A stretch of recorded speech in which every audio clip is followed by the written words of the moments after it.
Michael Wilson, well, it looks like the most votes with 12 votes here. We have to get a little earlier tonight because we got to get some dinner before the movie, which is at 9 o'clock, honey. So Michael Wilson says, hey, Bill, happy Thanksgiving. Happy Thanksgiving to you too, Michael, and to all of the rest of you out there, and men and women and all the ships at sea.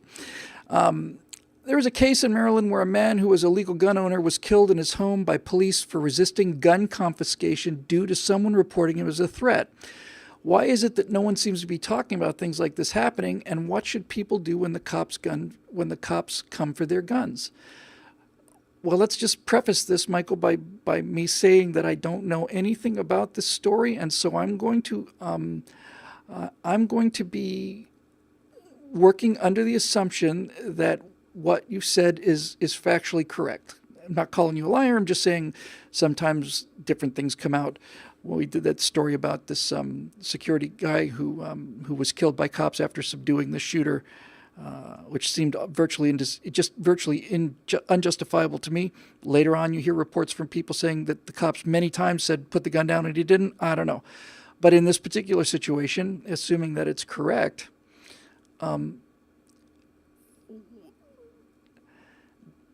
there's good news and bad news here. And I'm talking about like from orbit. I'm not talking about this individual situation. That's a catastrophe.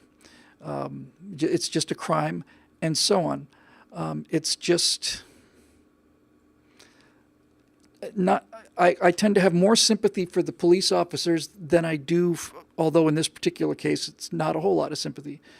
But it's the person who issued the warrant. It's the person who said, you're going to go to this guy's house and you know, those are the people that in cold blood make these decisions, as opposed to police officers who have to be making split-second decisions and so on. So I don't know anything about the details of that. But there's good news and bad news here. The bad news is that as long as people do things, as long as the state does this piecemeal, one person at a time, they never activate the, all right, it's game on time. As long as it's individuals and it's happening relatively infrequently, they never activate that nationwide kind of, all right, this is it, this is why we have the guns, here we go. So the bad news is that whole kind of boiling the frog kind of thing. But I can tell you in all certainty, and I mean this, and you can make of it what you want and criticize me as much as you want to, but needless to say, if I'm sitting in my house, and somebody said it was at 5 o'clock in the morning, if I'm sitting in my house or sleeping in my house with my beautiful wife and there's a pounding on the door and somebody says, police department, open up, I will glance out, and if they're holding up a badge, I'll open the door. And if that guy says, we're here to take your AR-15, I will say, here you go. Because that is some kind of misunderstanding. And I know that if this is happening all across the state, then it's just, but it's not, right? So I don't know what to tell you. The bad news is that as long as they do things, one by one, you're probably smarter to go along with the police and say and assume that it's some kind of error, or more likely, I guess in this case, somebody's decided to call SWAT, and the death by SWAT is happening more and more often. You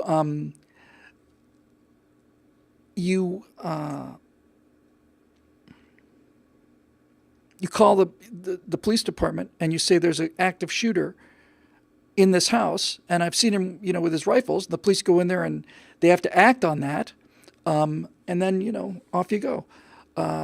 Karsten M has a question. It looks, no bill that is confiscating of your property without due process. I agree, Karsten, and this is why, if I get a bang, bang, bang, bang on the door, if it's a criminal, that's a different story. If it's a police with warrant, I'm going to let him in. And my reason for doing this is that I know I haven't committed any crimes. This is some kind of misunderstanding, intentional or otherwise. And yes, they are confiscating my property without due process, and that is something we will solve in court and not in the morgue. So if you look at the reality of it, the actual gun confiscation and these kind of death by SWAT teams is exceedingly rare in this country, and And that's the good news. The bad news is, as long as they do it piecemeal, there's not going to be this uprising. The good news is that if you think about the number of people with weapons and the number of times this happens, it's such a microscopic number of times that it's not a threat to the republic. That's how I look about it. I look at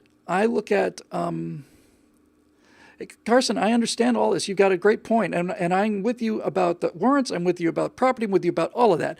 But if a policeman pulls a gun on me and says, "Open the door," I'm not going to run to my AR-15 and shoot it out with him because I have an opinion about the legality of his order. I'm just not going to do it. That is not what the courage of the situation would demand. The courage of the situation would be determined by, okay, we are getting reports that all across the country, federal agents are moving in the millions and they're just confiscating people's guns at the order of the Congress. Now, that case, something like that, now it's time to sit out there on the roof with your rifle and say, "Officer, I really don't want to have to do this if I have to. I really don't." And so, but see, this is why the situations. This is why I gave you the answer I gave you, because if that balloon never did drop, or if the balloon never went up, if the other shoe dropped, and that giant nationwide simultaneous gun confiscation thing was going on, then there wouldn't be enough policemen to do it. Not only wouldn't there be enough to survive it, but there wouldn't. Most policemen just plain wouldn't obey that order. So what you end up with is a number of isolated cases like this, which are, and when I say they're tragic, it's not me being flippant. It's not me just tossing it off. It's a catastrophe. A guy is standing up for his rights. He's fighting against this illegal government intrusion into his house and his life. I assume that there were no other issues. I assume that he didn't have any warrants out or any felony violations. I assume he had no rap sheet, and I'm going to assume further that he wasn't in any weapons violations laws. But if he's dead now, because he made his stand on this, then the stand is to protect the people from the government. And if you see that the government is coming after the people, not just you, the people, all of them, if it's just you, then chances are pretty good it's a misunderstanding. And at the very, very, very, very least, you've got a case to start. I'm not trying to be flip about this. I'm genuinely not. But I mean, if they confiscate your weapons illegally and they continue on, you can make a federal case out of it. And you could probably start a GoFundMe campaign and get another 300 AR-15s. And I would definitely do that, and I'd distribute them to children once they convinced me that they were old enough to be responsible with firearms. But this is the thing. When this is a great question, by the way, it's a great question, because on some level I'm contradicting everything that I've ever said. But see, this is not a contradiction so much as it's just a case of understanding the individual circumstances. The reason that I have weapons is not in case I have to shoot government officials, because I don't want to do that. The reason I have the weapons is so that the government officials will not be motivated to come and take the weapons in the first place, you see? How do you not love this? Cthulhu twitches. Yeah, great. Here's what he would say. He says, "Here's my AR-15, officer. Would you also like the map to the landmines?" Perfect. So in answer to what we do about this civilizationally is, I've often said we are way behind on this lawfare business. I don't like the idea of using courts and lawsuits, but if that's what being used against us continuously, then we'll take the sword out of their hands and we'll use it on them. The people that made, again, I'm going to assume I have to assume that this guy is completely innocent, that there's no cause whatsoever for this, that they just simply barged into his house and said, we're here to take your guns. I find that hard to believe, but these things do happen. If that were the case, then I would have simply surrendered my guns because I realize this is not what I have the guns to protect me from. This is not a nationwide fascist takeover. This is a single arrest of somebody and probably set up by somebody that doesn't like me very much. Now, this is not the same thing as a criminal, by the way, because if I decide to resist the police, I'm going down.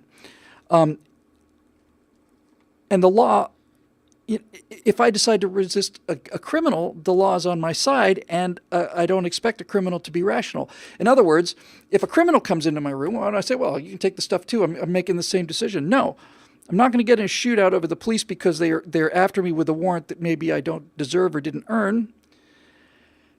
That's different because if turns out they did do it in error, I get my stuff back. I'm still alive. I get at the very least an apology and probably get a check on top of it. And furthermore, you get to rub their noses in it. But if a criminal comes in and takes my stuff or decides to hurt me or my wife, you don't recover that. It doesn't, the government doesn't turn it back to you.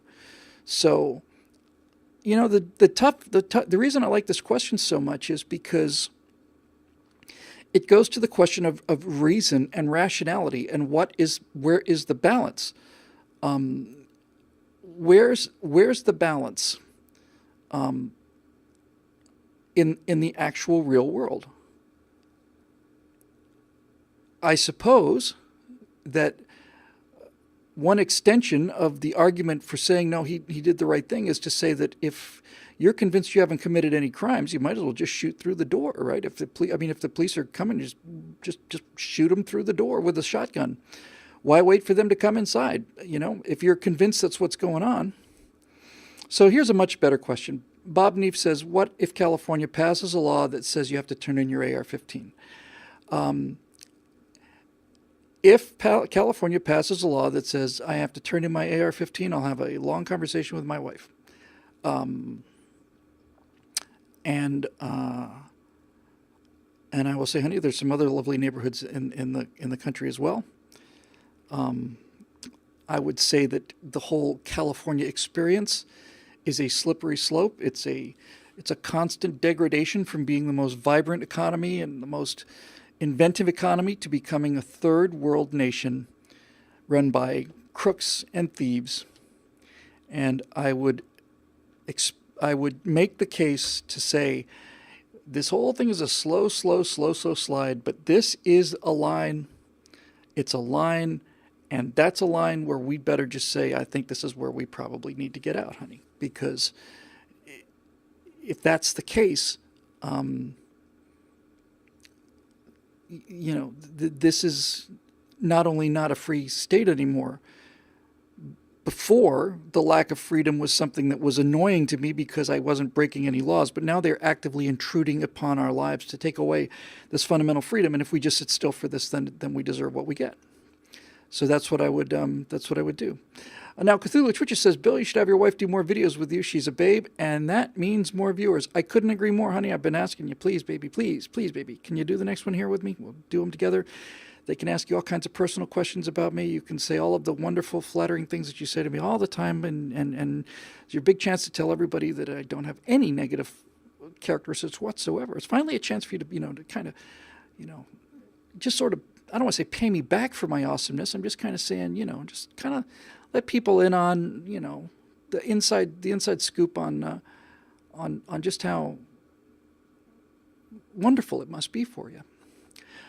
So for some reason, she's not biting at that. We'll see why. Okay.